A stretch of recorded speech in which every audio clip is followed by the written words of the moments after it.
নির্বাচনের আগে একটি মীমাংসা হতে হবে। আমরা রিমাইন্ডার দিচ্ছি, আপনারা ছাত্র জনতার পালসকে আবারও বোঝার চেষ্টা করুন। এই ছাত্র জনতা যদি আরো জীবন দিতে হয় জীবন দিবে, আরো রক্ত দিতে হলে রক্ত দিবে, কিন্তু এই নতুন বাংলাদেশের স্বপ্নকে নস্যাৎ হতে দেবে না। উপদেষ্টাদের উদ্দেশ্যে বলছি, আপনারা কি রাজপথে ফ্যাসিবাদ এবং ফ্যাসিবাদী বিরোধী শক্তির রক্তের গঙ্গায় খেলা দেখতে চান? আমাদের মনে হচ্ছে তাই। যদি সেটি দেখতে না চান, তবে অচিরেই ফ্যাসিবাদী শক্তি গণহত্যাকারী আওয়ামী লীগ, জাতীয় পার্টি সহ তাদের দোসরদের রাজনৈতিক অপরাধ নিষিদ্ধ করতে হবে। আর আমরা দেখছি বাংলাদেশের বৃহৎ রাজনৈতিক দল বাংলাদেশ জাতীয়তাবাদী দল বিএনপির পক্ষ থেকে বলা হচ্ছে আগামী নির্বাচনে তারা আওয়ামী লীগ, জাতীয় পার্টি সহ অন্যান্য দলকে সাথে চান।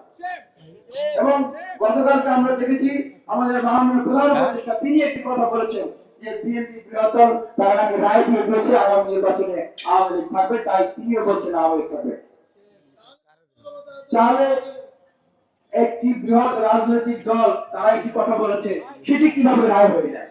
আর সেটিকে যদি আপনারা রায় মনে করেন, তাহলে চ্যালেঞ্জ করে বলছি যে মাননীয় প্রধান উপদেষ্টা আগামী নির্বাচনের চেয়েও গুরুত্বপূর্ণ যে বিষয়টি, সেটি হচ্ছে আগামী নির্বাচনে এই গণহত্যাকারী আওয়ামী লীগ, জাতীয় পার্টি সহ তারা অংশগ্রহণ করতে পারবে কিনা, এবং যারা এই নির্বাচনে অংশগ্রহণ করেছিল তারা স্বতন্ত্রভাবে ইলেকশন করতে পারবে কিনা। নির্বাচনের আগে একটি মীমাংসা হতে হবে। বাংলাদেশের বৃহৎ রাজনৈতিক দল হিসেবে আপনি যাদেরকে আখ্যায়িত করেছেন, তাহলে একটা গণভোট করেন।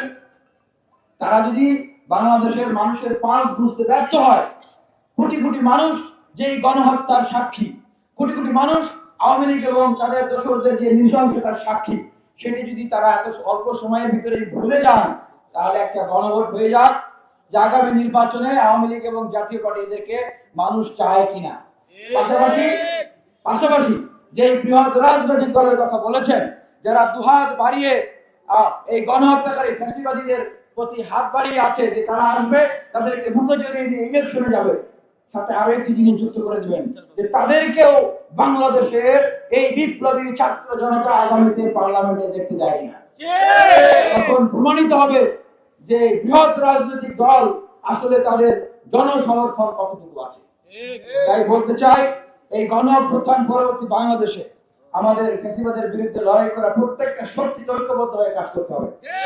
কিন্তু কেউ যদি ব্যক্তি স্বার্থ বা দলীয় স্বার্থের কথা চিন্তা করে, দেশের স্বার্থের কথা চিন্তা না করে আমরা এই রক্তে জীবন দিয়ে গণ অভ্যুত্থান পরবর্তী যে নতুন বাংলাদেশ বিনির্মাণের সুযোগ পেয়েছি সেটিকে ভুলে যায়, তাহলে বলবো যে আমরা রিমাইন্ডার দিচ্ছি, আপনারা ছাত্র জনতার পালসকে আবারও বোঝার চেষ্টা করুন।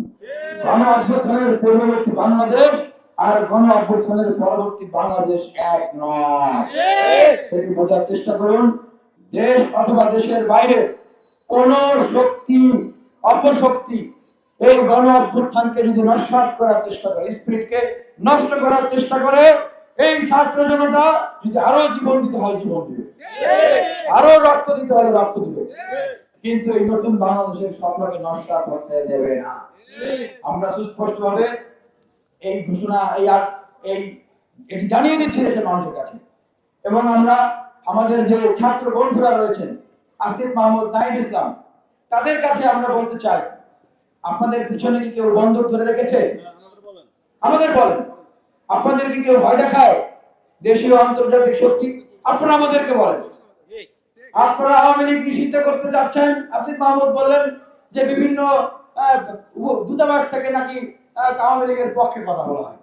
আপনি বলছেন যে বড় বড় রাজনৈতিক দল নাকি এটি আপনাদেরকে করতে হচ্ছে না, আপনারা করেন না, দেখি তারা আপনাদেরকে বাধা দেয়।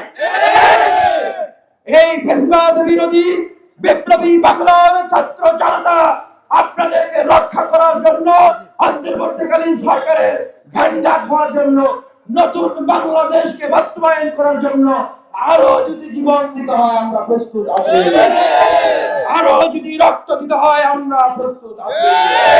আপনারা ভয় পাবেন না। আর যদি না করেন তাহলে আমরা বুঝবো আপনারা আপোষ করেছেন। রাজপথের স্লোগান হবে আপোষ না সংগ্রাম। সংগ্রাম সংগ্রাম। আপনারা না বললে রাজপথ থেকেই বিপ্লবী সরকারের ঘোষণা হবে। আমরা কিন্তু তখন স্লোগান দিব, এই মুহূর্তে দরকার বিপ্লবী সরকার। আমরা কিন্তু স্লোগান কিন্তু শুরু করে দিব, এই মুহূর্তে দরকার বিপ্লবী সরকার। বিপ্লবী সরকার। যদি অন্তর্বর্তীকালীন সরকার আপনারা যেটা চান, জুলাই গণ অভ্যুত্থানের স্পিরিটকে ধারণ করে কাজ করতে না পারেন, আওয়ামী লীগ এই গণহত্যাকারী ফ্যাসিবাদ তাদের দোসরদের রাজনৈতিক অপতৎপরতা নিষিদ্ধ করতে না পারেন, আমরা যদি দেখি যে রক্তক্ষয়ী সংঘর্ষ, গৃহযুদ্ধ, রক্তের হোলি খেলার সম্ভাবনা শুরু হচ্ছে, আশঙ্কা শুরু হচ্ছে, আমরা কিন্তু বসে থাকবো না। আজকে যে স্লোগানের কথা বললাম, আমরা রাজপথে সেই স্লোগান দিব।